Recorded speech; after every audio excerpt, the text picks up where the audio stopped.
अस्सलाम वालेकुम, क्या हाल है?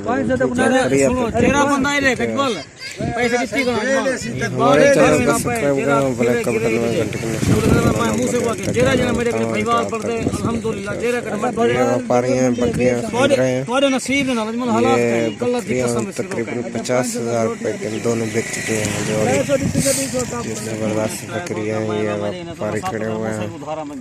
ये तो पूछूं लेकिन है ना हां ठीक है खर मत फलो आ रखी खाना वो खर्चे वाला की कशा गन एक अच्छा ते को खाना बेटा हुन इतना चिकरो यो थी ते को खाना क्या देवे साको क्या फायदा होने दे यो ते को फायदा नहीं मेरा भिरानी में पीछे तो भिरा अल्लाह तो सच्चा दे पीछे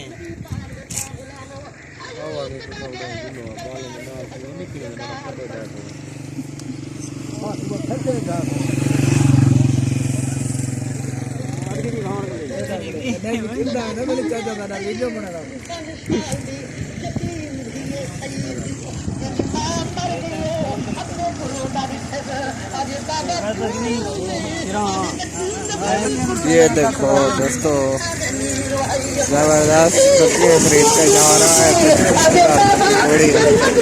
ठीक है ना, अभी 500 रुपये का झगड़ा हो रहा है। 500 रुपये वो कहते हैं दे दो इजाफी, ये कहते हैं नहीं देने। बस ये बहुत खूबसूरत बकरियां, जोड़ी 50,000 रुपये की है।